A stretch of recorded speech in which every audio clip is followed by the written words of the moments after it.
اپنی من مانی اور اپنی خواہش نفس کو ہی دین قرار دے دیا جائے اور کہا جائے کہ جی دین میں کوئی جبر نہیں ہے، دین میں کوئی سختی نہیں ہے، جو دل میں آئے من میں آئے وہ کر گزرا، تو پھر یہ دین تو نہ ہوا، یہ تو اپنی خواہشات کی تماشا گاہ ہوئی کہ جس کے من میں جو آئے وہ کر گزرے۔ یہ تو چھوٹا سا گھر ہو 3 مرلے کا 2 مرلے کا، جھونپڑی ہو، ان جھونپڑیوں کو بھی اصول ہوتے ہیں، ان کے بھی ضابطے ہوتے ہیں۔ یہ 3 مرلے کے 5 مرلے کے سکول بنے ہیں، ان کے بھی ضابطے، ان کے بھی قوانین ہوتے ہیں۔ دیہاتوں کے ضابطے، جنگلوں کے آتے ہیں، جنگل میں کوئی قانون، لیکن جنگل میں بھی کوئی قانون ہوتا ہے، اس میں بھی کوئی ضابطہ ہوتا ہے۔ تو کیا اسلام کوئی لاوارث دین ہے کہ ہر بندہ اپنی خواہش کے مطابق منہ اٹھائے اور جو اس کا جی چاہے وہ کر گزرے، اور کوئی اسے پوچھنے والا نہ ہو، اس پر کوئی قدغن لگانے والا نہ ہو، اس پر کوئی پابندی لگانے والا نہ ہو؟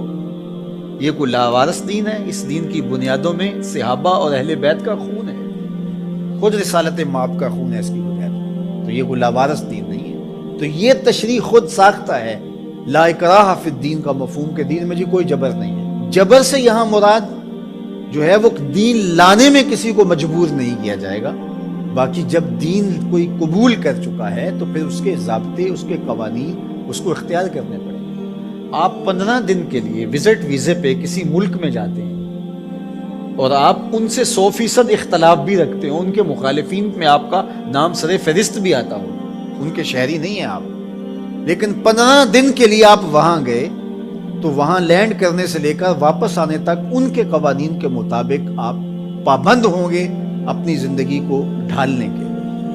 تو یار ایک ملک جو دنیا کے کسی گوشے میں ہے اور اس کے بنائے ہوئے انسانوں کے قوانین، آپ وزٹ کے لیے وہاں جاتے ہیں تو وہاں بھی آپ کو پابند ہونا پڑے گا۔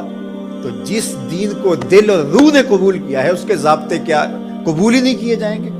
منمانی اور خواہشات کی دنیا میں آباد رہ کے زندگی گزاریں گے تو پھر دین تو نہ ہوا۔ دین تو اپنی خواہشات کی قربانی کا نام ہے، اپنی آرزوؤں کو قربان۔ اسلام کا کیا معنی ہے؟ گردن نہادن، فارسی میں تسلیم کردن، سر تسلیم خم کر دینے کو اسلام کہتے ہیں۔ اسلام ماننے کا نام ہے۔ اسلام کے جو احکامات ہیں، ہمارے نفس پہ شاک بھی ہوں گے، ظاہر ہے کہ بہت ساری چیزیں ہوتی ہیں نفس پہ شاک ہوتی ہیں، لیکن جو قوانین اور ضابطے دیے جاتے ہیں اس کے جو انتہائی فوائد ہیں ان پہ نظر رکھی جاتی ہے۔ آپ بچے چھوڑنے جا رہے ہیں اسکول میں اور آپ نے دفتر فیکٹری کہیں پہنچنا بھی ہے تو وہاں آپ کو 60 سیکنڈ کے لیے اشارے پہ رکنا پڑا تو آپ بڑے بے چین ہیں کہ پہلے ہی تاخیر ہو گئی، اب واپس میں نے آنا بھی ہے اور فیکٹری بھی جانا ہے اور بچے کو بھی اسکول پہ وقت چھوڑنا ہے اور مجھے یہاں 1 منٹ تک رکنا پڑے گا، لیکن آپ کو رکنا پڑے گا، آپ پابند ہیں رکنے کے۔ جنہوں نے یہ قانون و ضابطہ بنایا ہے وہ جانتے ہیں اگر ایسا نہ کیا جائے تو پھر یہ ٹکراؤ ہو، یہ تو اب 1 منٹ تاخیر سے پہنچیں گے، پھر یہ پہنچ نہیں پائیں گے، یہ یہاں سیدھا ہاسپٹل پہنچیں گے۔